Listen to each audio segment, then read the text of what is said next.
नमस्कार, मैं अमर खान। आज हम बात कर रहे हैं सदी के महानायक की। सदी के महानायक जिसे आप लोग भी मानते हैं, मैं भी मानता था, मैं मानता था, अब नहीं मानता हूं। कुछ लोग ऐसे हैं जो मानते थे, वो भी नहीं मानते अब। आप लोग मानते हैं, ये आप जाने, लेकिन मैं इस आदमी को सदी का महानायक बिल्कुल नहीं मानता हूं, बल्कि एक गली का महानायक भी नहीं मानता हूं। आप समझ गए होंगे मैं किसके बारे में बात कर रहा हूं। सीधे सीधे चलते हैं, मैं बात कर रहा हूं अमिताभ बच्चन के बारे में। जी हां, इनको सदी के महानायक के नाम से जाना जाता है। ठीक है, बहुत बड़ी शख्सियत रही हैं ये। मैं आपको इनका छोटा सा परिचय देता हूं। इनका जन्म 11 अक्टूबर 1942 को इलाहाबाद में हुआ। पिताश्री का नाम हरिवंश राय बच्चन, माताजी का नाम तेजी बच्चन, पत्नी का नाम जया बहादुरी, बेटे का नाम अभिषेक बच्चन और बेटी का नाम श्वेता बच्चन। ये इनकी फैमिली है।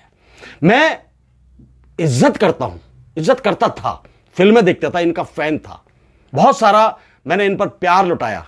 जब इनका एक एक्सीडेंट हुआ था कूली फिल्म के दौरान, तो मैंने इनके लिए दुआएं भी की थी। लेकिन मैं बचपन में ऐसा करते हैं, बचपन में हुआ करता, आदमी भावुक होता है। लेकिन जैसे जैसे मैंने एक्सपेरिमेंट किया, जैसे जैसे एक्सपीरियंस लिया इस चीज का, मुझे नहीं लगा कि इस आदमी के अंदर सदी के महानायक वाली कोई बात है। कुछ बातें मैं आपके सामने रखता हूं। धीरे धीरे फिल्मों में इनका जो सितारा था वो बुलंद था। 1984 में अचानक श्रीमती इंदिरा गांधी जी की मृत्यु हो गई और तुरंत प्रभाव से राजीव गांधी को देश का प्रधानमंत्री बना दिया गया। उसी साल देश के अंदर चुनाव होना था और वो चुनाव, क्योंकि अमिताभ बच्चन का गांधी फैमिली में आना जाना अच्छा खासा था, जब चुनाव था तो राजीव गांधी ने अमिताभ बच्चन को बुलाया और कहा कि आप इलाहाबाद से चुनाव लड़िए। अमिताभ बच्चन खुशी खुशी राजी हुए, इलाहाबाद से चुनाव लड़ा और जीत गए। चलिए, सांसद बन गए। धीरे धीरे वक्त बीतता चला गया। इन्होंने उस सांसदी के दौरान एक चावल का बिजनेस भी शुरू किया था। चावल का वो एक्सपोर्ट करते थे, इंपोर्टेड चावल हुआ करता था। उन्हीं दिनों राजीव गांधी के कार्यकाल के दौरान बोफोर्स घोटाला उजागर हुआ। देश के सामने आया कि बोफोर्स घोटाला हुआ है। राजीव गांधी उसमें शामिल थे, अमिताभ बच्चन का नाम भी उसके अंदर लिया जाता था। बाद में उसमें कोई घोटाला नहीं निकला, वो रफा दफा हो गया, वो साफ सुथरा था, उसके अंदर कोई घोटाला नहीं था, ये साफ कर दिया गया था। लेकिन उस बोफोर्स घोटाले के दौरान अमिताभ बच्चन ने कहा था कि मैं इस्तीफा देना चाहता हूं। राजीव गांधी ने कहा कि आप अभी अभी सांसद बने हैं, इस्तीफा मत दीजिए। इस्तीफा देंगे तो वीपी सिंह चुनाव लड़ेंगे और वो जीत जाएंगे और एक सीट हमारी कम हो जाएगी। अमिताभ बच्चन ने यह बात सुनी और वो वापस घर चले गए। 2-3 दिन के बाद अमिताभ बच्चन अपनी मां तेजी बच्चन के साथ उनके यानी राजीव गांधी के घर पहुंचे और तेजी बच्चन ने सीधे सीधे शब्दों में कहा, या तो आप मेरे बेटे को मंत्री बना दीजिए वरना ये इस्तीफा दे देगा। राजीव गांधी ने कहा कि अभी अभी तो ये सांसद बने हैं, इनको कोई तजुर्बा नहीं है, कोई एक्सपीरियंस नहीं है, मैं इनको मंत्री नहीं बना सकता। तेजी बच्चन अमिताभ बच्चन को लेकर चली गई और 2 दिन के बाद अमिताभ बच्चन ने इस्तीफा दे दिया। जब इस्तीफा दे दिया, कुछ दिनों के बाद जैसे जैसे राजीव गांधी का कार्यकाल बीतता गया, अचानक आपने देखा होगा कि उनको भी एक हादसे में, एक बम ब्लास्ट में उनकी भी मृत्यु हो गई। जब उनकी मृत्यु हो गई तो सोनिया गांधी के ऊपर दुखों का पहाड़ टूट पड़ा। राहुल गांधी और प्रियंका गांधी छोटे थे, बच्चे थे, पढ़ रहे थे। जब पहाड़ टूट पड़ा तो सोनिया गांधी बहुत परेशान थी। चारों तरफ से उनको लगता था कि दुनिया उनकी उजड़ गई है, कोई बचा नहीं है। राहुल गांधी की फीस भरी जानी थी, फीस भरने के तक पैसे नहीं थे सोनिया गांधी के पास, जैसा कि मैंने जानकारी हासिल की है। सोनिया गांधी ने अमिताभ बच्चन को फोन किया, उनको कहा कि राहुल गांधी की फीस भरनी है, कुछ पैसों की मदद कीजिए आप। अमिताभ बच्चन ने कहा कि ठीक है, मेरा पैसा तो सारा चावल में जो मेरे पार्टनर थे वो ले गए, फिर भी मैं देखता हूं। उन्होंने $1000 का चेक सोनिया गांधी को भिजवाया। 35-40 रुपए का डॉलर हुआ करता था, तो टोटल 35 से 40 हजार रुपए वो बने। फीस थी 1.5 से पौने 2 लाख। 1.5 से पौने 2 लाख। सोनिया गांधी को बड़ा दुख हुआ। वो चेक सोनिया गांधी ने वापस भिजवा दिया। उस दिन के बाद आज तक सोनिया गांधी अमिताभ बच्चन से नहीं मिली। एक बात और बताता हूं इस आदमी की मैं आपको।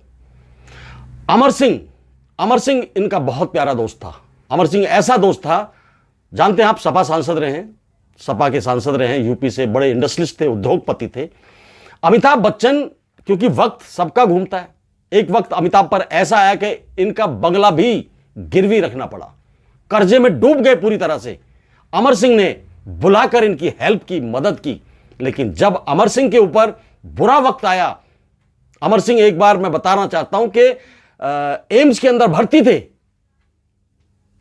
वेंटिलेटर पर थे, आईसीयू में भर्ती थे, अमिताभ बच्चन देखने तक नहीं गए थे। लेकिन जब जयाप्रदा ने प्रेस कॉन्फ्रेंस में यह बात कही कि उनसे मदद लेने के लिए तो बॉलीवुड से बड़े बड़े सितारे पहुंच जाते हैं, लेकिन आज उनकी हालत सही नहीं है, बीमार हैं, तो कोई देखने भी नहीं आया है, तो अमिताभ बच्चन भागे भागे रात को ही अमर सिंह को देखने के लिए एम्स पहुंचे थे।